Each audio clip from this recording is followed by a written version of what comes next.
on this episode.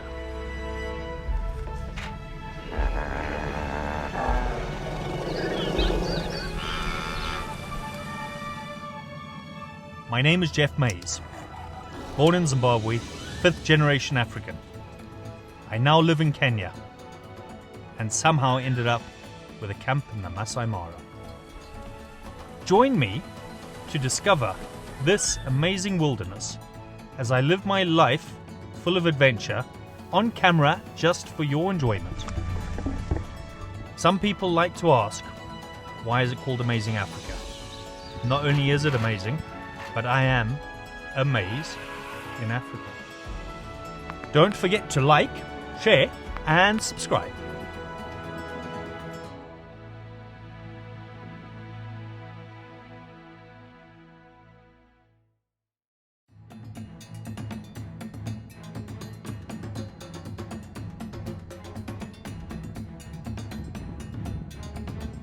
My name is Geoff. I'm a safari guide, wildlife photographer,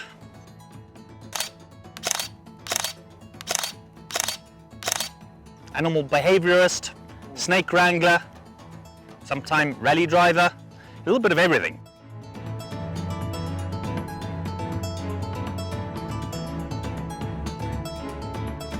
A private guide is pretty much an animal behaviorist. We'll explain what each animal is doing and why it's doing that and preempt the next situation, and just changes the safari from going out and seeing wildlife to being immersed in the whole story. You know, the weird thing with predators is if they get the chance, they will kill any other predator. So lions will kill hyenas or cheetah or leopard, and vice versa. You know, if there's hyenas and they come across lion cubs or a sickly lion, they wouldn't hesitate to kill it. The difference is hyenas will feed on the other predator if they kill it, whereas lions or leopards, they'll just kill and leave. I guess my passion for everything began at a very early age. My father was an incredible photographer. He loved landscapes, birds, wildlife. Whatever the subject was, he enjoyed the challenge of capturing it with his old 35mm camera. So I think that's where the passion for photography began. My family were both die-hard petrol heads, both actively used to race and rally drive. So the adrenaline junkie in me was born from that. And then my mum was the most incredible animal person. As a kid growing up, my house was full of wildlife. Even now, my hobby of rallying, I use my rally car as a marketing platform to raise funds for wildlife charities all over Kenya.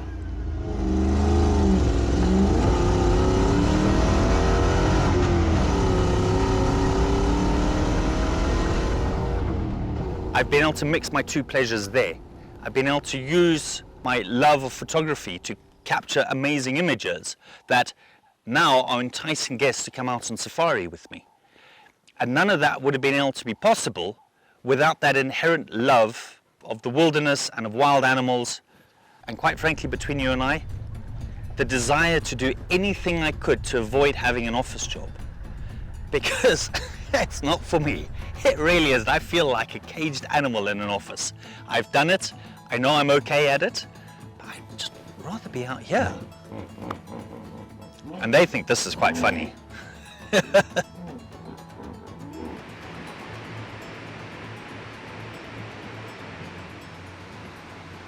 I was very fortunate that I grew up in a country that takes tourism very, very seriously. So all of the licenses that I've acquired in Zimbabwe, which involved a lot of hard work and a lot of time, have carried me in good stead over the last 25 odd years.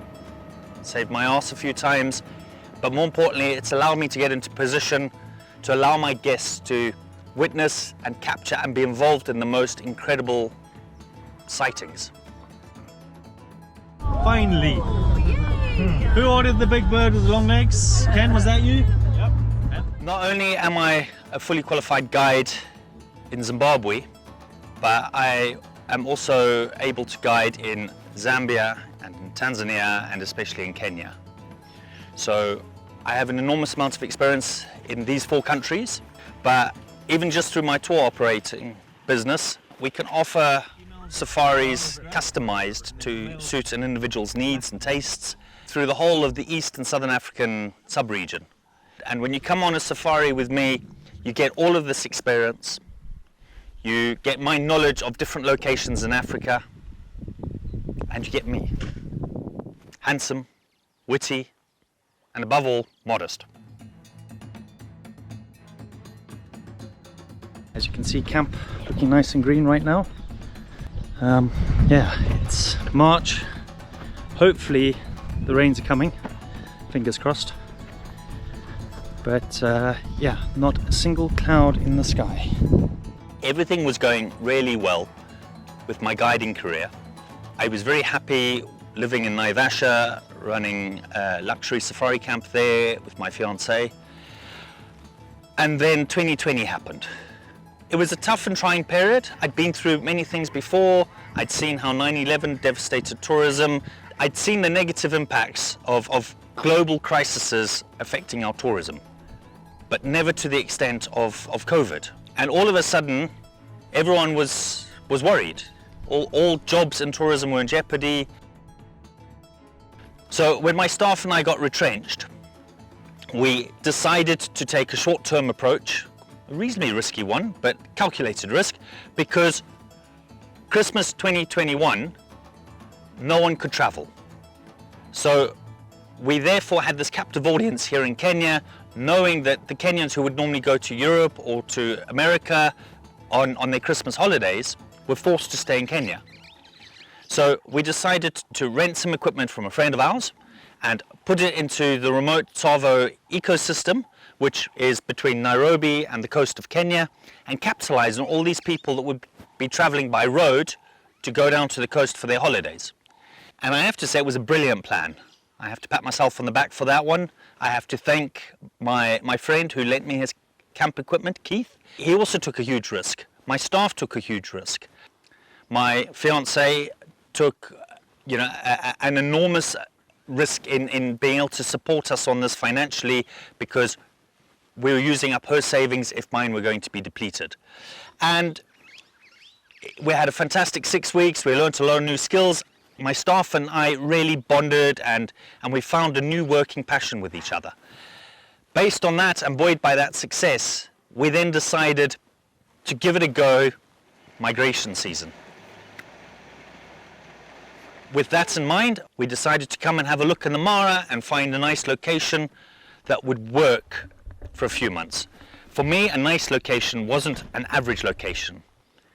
The brand is amazing, therefore the location had to justify the brand name. So we spent about a week here in the Mara, Clinton, my manager, and I. I knew I wanted a location that would allow me to access the south and the north sides of the Talek River, this river behind me. And I knew that I wanted to be within close proximity of specific animals. Bahati the leopard, Luluka the leopard, the Topi pride of lions, the fig tree pride of lions, the black rock pride of lions. Back then, Tano Bora, the famous cheetahs, they're now down to 2. Yeah, so this definitely has potential. This open area here, you could have the staff quarters over there. We had high expectations, and we had even higher demands for the location we wanted. And back then, we were only planning to be here for 3 months. We wanted to come in, set up, open in June, and be trying to reevaluate life by the end of September.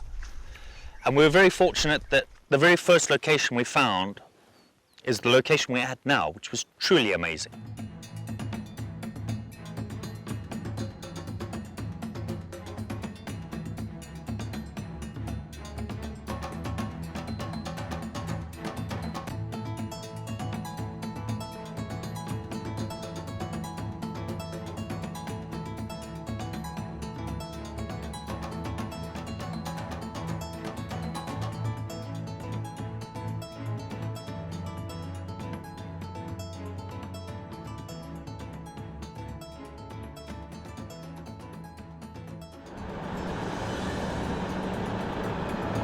Next time on Amazing Africa. Gosh, there's a very brave young cub in there with that male lion. Really brave. Yeah. the jackal's running off. That's hilarious. That is absolutely hilarious. What is the biggest rodent in Africa? A hippopotamus. Don't forget to like and subscribe.